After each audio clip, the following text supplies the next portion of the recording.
सुशांत तिवारी जी।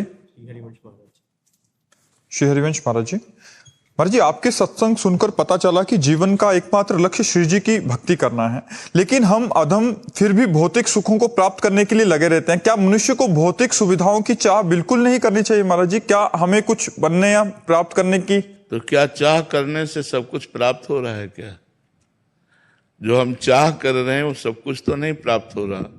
जो हमारे प्रारब्ध में है वो हमें मिल जाएगा। चाह करने से क्या होता है?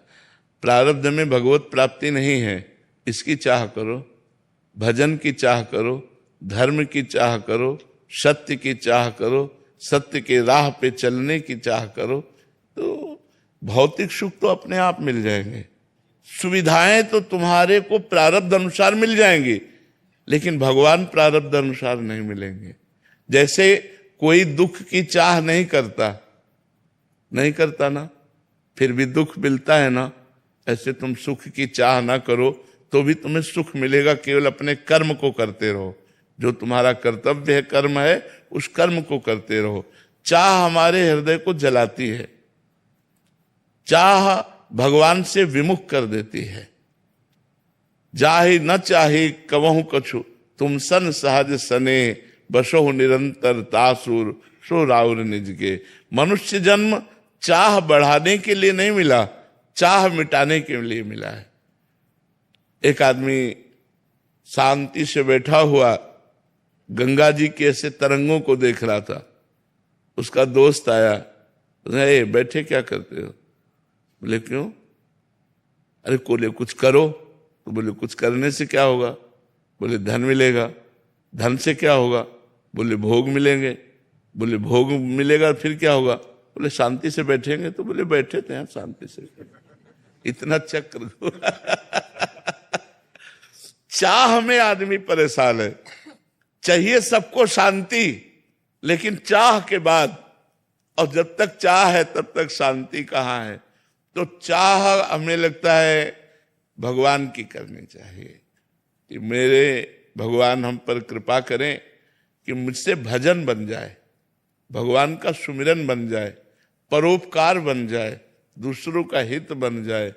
ऐसी चाह करो। हम आपसे सत्य कहते हैं, बिना चाहे सब कुछ अपने आप आ जाएगा। अगर भाग्य में लिखा है ना, तो बिना चाहे अपने आप आ जाएगा। हम देख रहे हैं ना, वो देख रहे हैं, हमारी इच्छा नहीं है, बिल्कुल नहीं। हमारी इच्छा जो है वो भगवान जानते हैं हमारी इच्छा क्या है। तो जब तक हमारे अंदर चाह है तब तक हमें जन्म जन्मांतर भटकना पड़ेगा।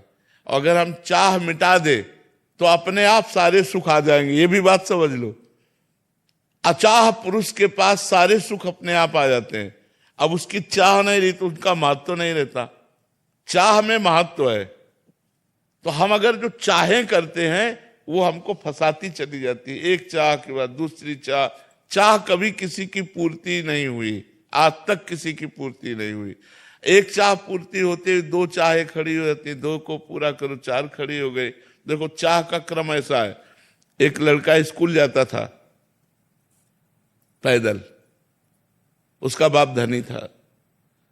तो एक दिन विद्यार्थी साइकिल से, उसने देखा ये तो बड़ी सुविधाजनक है, पैदल चलने में तो स्कूल तक पहुंचने में थक जाते हैं, साइकिल ये तो पैर मारो आराम से चलते जाओ। उसने कहा कि पिताजी मुझे साइकिल चाहिए। एक साइकिल खरीदी। कुछ दिन साइकिल से चला, देखा बगल से मोटरसाइकिल, पैर भी नहीं चलाना, बस हाथ से इशारा करो भाग रही है, और साइकिल पीछे छूट गई और वो आगे निकल गया मोटरसाइकिल वाला। ये यार पापा हम साइकिल से नहीं चलेंगे, हमें मोटरसाइकिल चाहिए। वो धनी आदमी था, मोटरसाइकिल खरीदी। कुछ दिन मोटरसाइकिल से चला, पानी गिर रहा था तो देखा बंद शीशे की कार, बगल से एकदम। अरे बोले ये तो बहुत यार। गया और कहा पापा मोटरसाइकिल से नहीं चलूंगा, कार से चलूंगा। अब कुछ दिन कार से चला तो जाम में कार फंसी गई। ऊपर देखा हेलीकॉप्टर, हेलीकॉप्टर लेकर। उसने कहा पापा हेलीकॉप्टर, थप्पड़ मारा, फिर पैदल कर दिया। समझ रहे कि कार भी बेच दी कि तू पैदल चल। बस हमारी हालत यही है।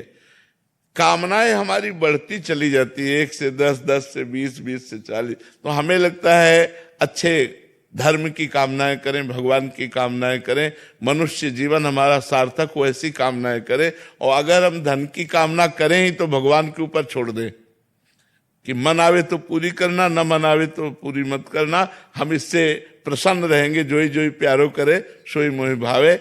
धन की कामना करे तो प्रभु से करे, वैसे तो करना नहीं चाहिए, पर करे तो प्रभु से करे और अपना कर्तव्य कर्म करता रहे। और जो सुख दुख आए उसे सह ले, तो इसी जन्म में भगवत प्राप्ति का मार्ग प्रशस्त हो जाएगा।